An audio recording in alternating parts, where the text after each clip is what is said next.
I recruited an unwitting army to annoy an asshole. Back in the early 90s. My friend, I'll call him Lou, because that's his name, was selling his RX-7 via an ad in the old print Auto Trader. It came out every Thursday, so that first weekend was critical for sales. The very first guy that came to see it on Saturday said he wanted to buy after driving it.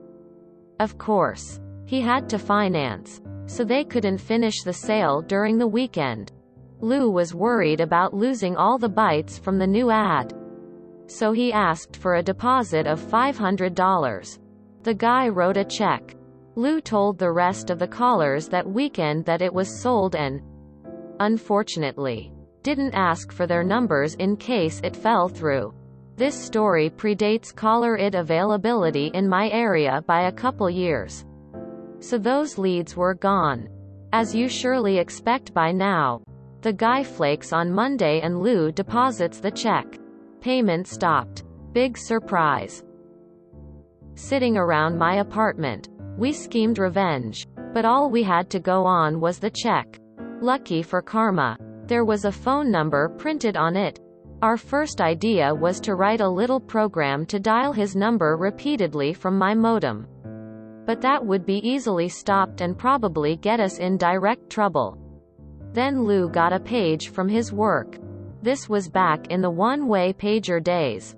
You call the pager's dedicated phone number.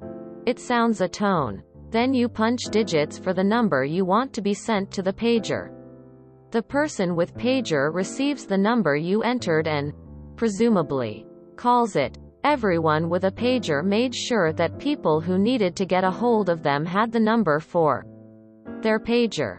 You'd see pager numbers in print and TV ads all the time for various services. Boom. Angelic choir sings. Heavenly light goes off. Lou's pager number and my pager number had the same prefix. Middle 3 digits. What if we randomly dial numbers with that prefix and page them all to this guy's number? So we order a pizza, open some beers, and start looking through the yellow pages at locksmiths and tow truck services to find more pager prefixes. We wind up with a dozen or so. After that, it's half an hour of coding in ye old Borland C++. I put together a program that would cycle through our list of known prefixes and add a random final 4 digits to get a random pager. It calls the pager's number, pauses, then dials this asshole's number and throws a 911 suffix on there for good measure, which is something people with pagers understood to indicate an emergency of some kind. The whole thing was just generating a string like ATDT602XXXYYYY, less than asshole number 911 hash, where XXX is the pager prefix and YYYY is random. Commas make pauses, since you need to connect to the paging service before you can enter the message. Make string. Send to modem. Wait for no carrier. Hang up.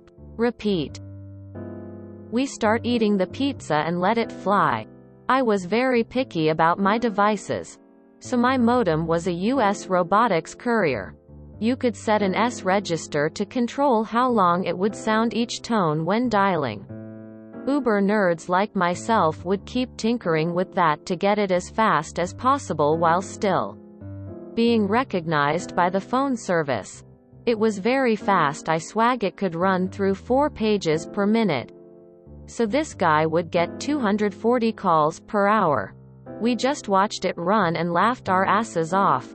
We realized pretty early on that we didn't really know if it was working. So we wandered down to the 7-Eleven and called him from a payphone, just in case he could somehow trace it or the po-po were on the case and watching. A man answered and I said, "Hello. I got a page at this number." I heard an audible sigh and then he just hung up. Gold. We ended up running it for a few hours, then let it go quiet for a few days. Then we scheduled it to start dialing in the middle of the night every few days. Plus we'd fire it up by hand randomly whenever we had a party. We checked again from the 7-Eleven after a week and it went to an answering machine, which did the rapid tone at the end of the greeting to indicate the tape was full. We reasoned that the line was still ringing. Anyway, so we kept at it for another month or so. Eventually, we got the disconnected warning when we made one of our regular checkups. I'm sure he just changed the number. I like to think about that guy answering the phone after a few days of silence when we started it up. I can vividly imagine his response at the "Did someone page me to this number?" as he slams the phone down and then it rings again a few seconds later. Or, of course, coming home from work and having an answering machine full of random people asking about being paged. And, yeah, we annoyed several thousand people into calling this guy by the end. But each of those people was only put out for a single call. A cost, yes, but a necessary one for justice. Oh, fun with pagers. My first corporate job was level 1 support for a Fortune 500 company. Big room with all of us in it. Bossman had a cubicle in the corner. Nobody else had a cubicle. Anyway, he would always dial his phone on speaker, then pick up once someone answered. I ended up finding a phone number that had a local area code which was a phone sex line. Now, this one didn't waste any time. Once the call connected, the recording got right down to business. So I paged him with it. Then waited. I heard him call it and the whole room heard the "I want to suck your" before he picked up the phone so fast, it sent the phone sailing into the wall. Very interesting revenge. Did your friend ever sell his car? Don't fuck with nerds. In that situation, I would have asked for $50 cash. He knew he could cancel the check, so the check was worthless.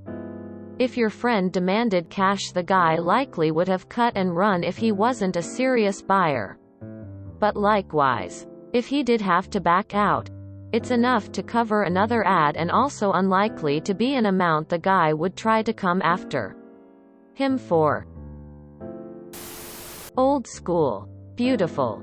I'm old and in the late 80s business communicated via fax machines.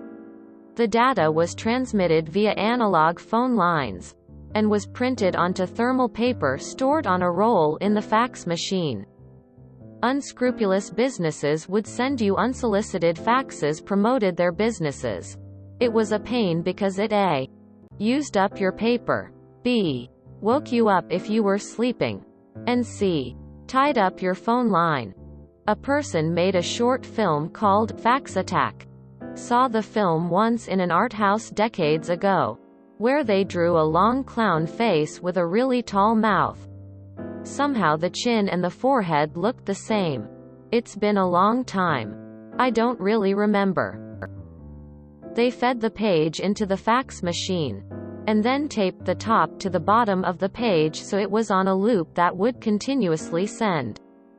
He dialed the offending fax machines and hit send. On the other end, the fax would keep going and use up all of the offender's fax paper. I think you have to be old to maybe appreciate it. In the computer networking world, this would be called a reflected DDoS attack. One of the more difficult to block since the messages come from legitimate services just responding. So what are you doing for all of us now in 2020 that keep getting scam calls? Please tell us you've got an auto dialer created to keep their lines busy.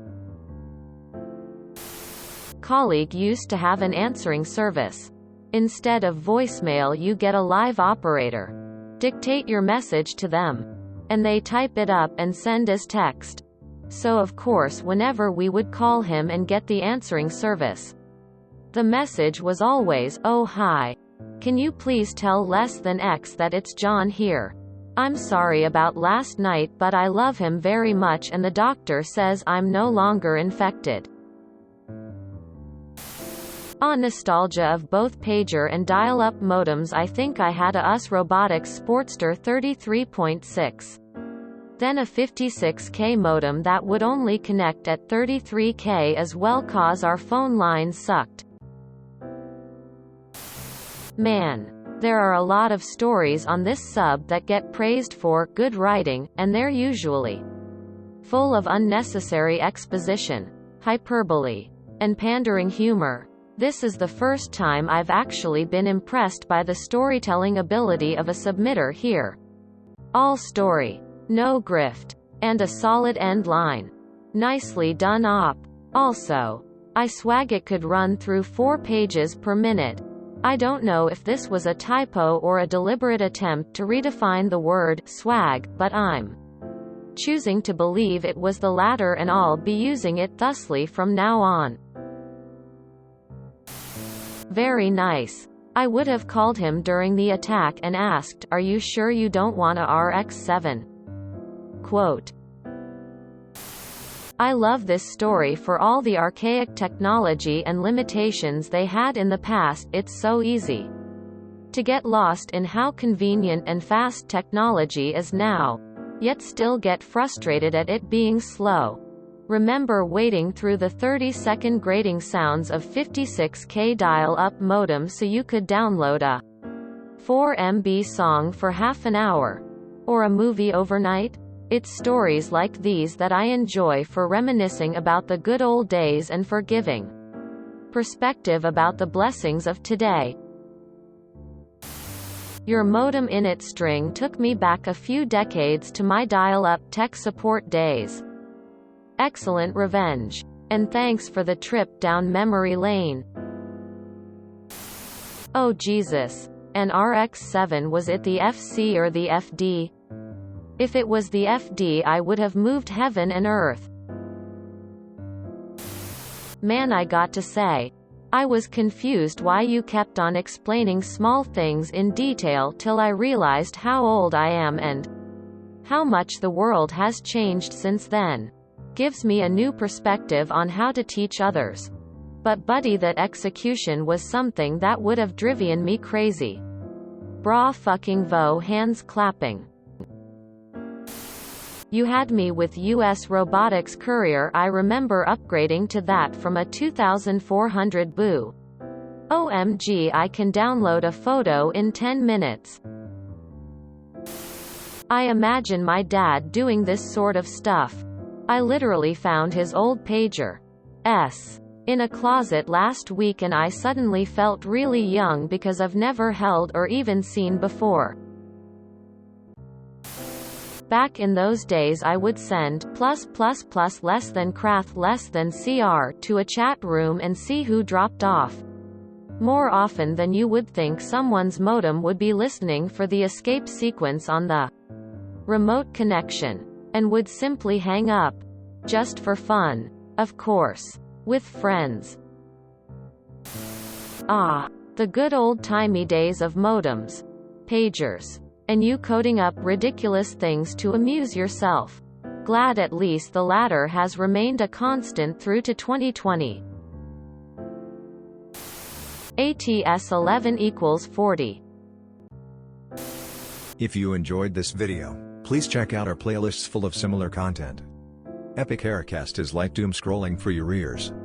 Please like, share, and subscribe.